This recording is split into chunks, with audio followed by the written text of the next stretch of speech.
Bom, tudo bem, pessoal? Vamos começar a falar um pouquinho agora da sociologia para o segundo ano, tá?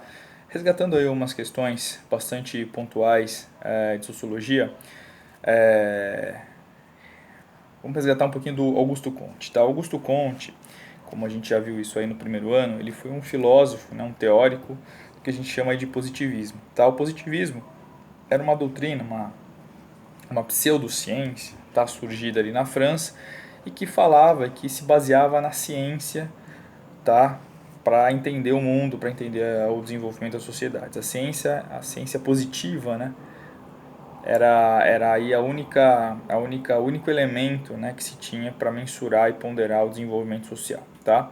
Trazia muitas coisas da biologia, da física, das leis exatas, tá? Para o processo aí. Bom, por que eu estou falando disso, tá? Porque durante o século XIX, que muito dessas teorias, né, a teoria positiva do Augusto Comte, ela vai se desenvolver em paralelo com o que a gente chama de teorias racistas, né? O darwinismo teorias racistas, certas teorias o racismo científico, né? Que era buscava-se a prova científica que existiam raças no mundo e que certas raças eram superiores a outras. Tá? Isso aí era uma ideia muito comum no século XIX, né, propagada aí, né, parte da teoria do Darwin, tá, da seleção natural, da evolução das espécies, foi absorvida e foi aplicada na teoria social. Tudo bem? Bom, isso era muito comum. Tá? Então, por exemplo, os franceses iam até a África, pegavam pessoas lá,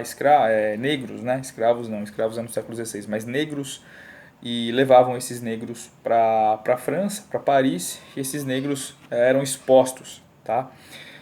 Na Itália, um, uma, um, o Cesare Lombroso, né, um pesquisador, né, entre aspas, aí, né, do racismo, ele ficou conhecido aí por desenvolver a antropologia criminal. O que era a antropologia criminal? Era uma forma de mensurar as aptidões físicas de acordo com a disposição, na verdade, para o crime, de acordo com o formato da cabeça, das mãos, do nariz, da boca, dos olhos, do crânio de certas pessoas.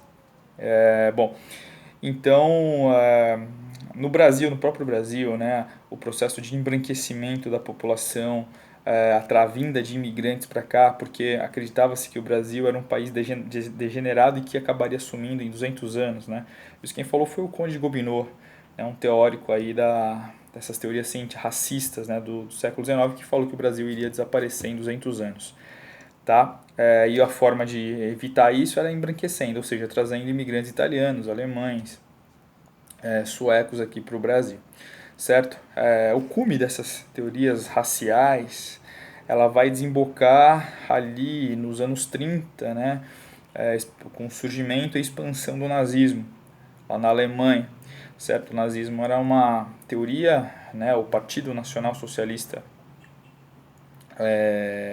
alemão, embasado em algumas ideias racistas, né, vai propagar a noção de que os judeus são uma raça inferior, que contaminam o mundo, tá, e que por isso devem ser exterminados. Não só judeus, mas ciganos, tribos negroides, povos que não eram diretamente da etnia ariana, não eram arianos, deveriam ser exterminados ou subjugados, né? Deveriam se transformar em escravos, porque era só para isso que eles prestavam, né? Para o trabalho compulsório, para o trabalho escravo, tudo bem? Bom, aqui no Brasil mesmo teve um pedagogo, tá? Que se destacou ali no momento do período do Vargas, o Lourenço Filho, tá? Que era adepto dessas teorias de caráter eugênico, tá? Esse termo eugenia é um conceito desenvolvido aí é, por um britânico, tá? O Francis Galton, tá? Que fala do melhoramento das raças, né? As raças devem ser melhoradas a cada momento, tá?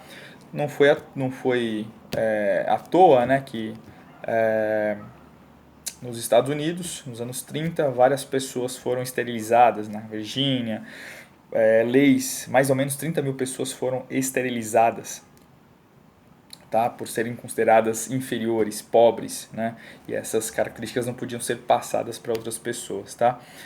Na Virgínia, na Carolina do Norte, né, ali mais ao sul também dos Estados Unidos, várias leis de caráter eugênico foram propostas ali para que as pessoas, de certa forma, ali não pudessem reproduzir e não passar para frente os seus genes, tá?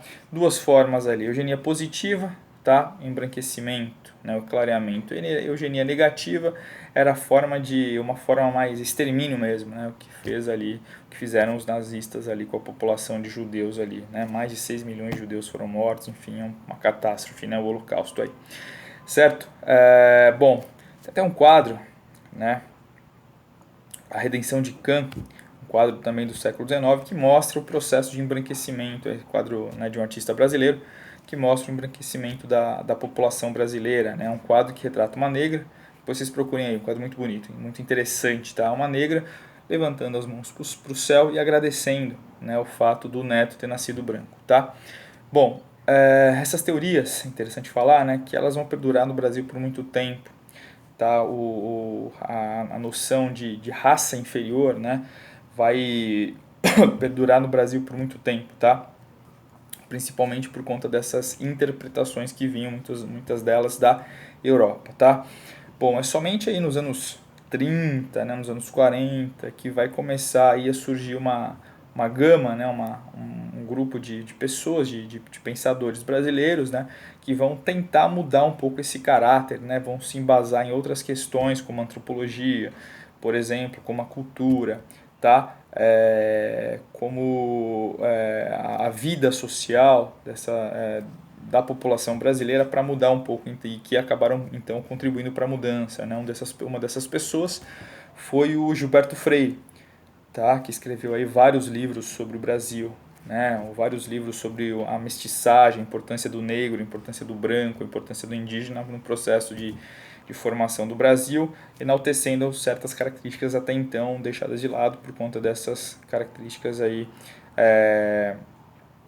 racistas, tá bom? Bom, pessoal, espero aí que ter contribuído aí nessa aula, tá?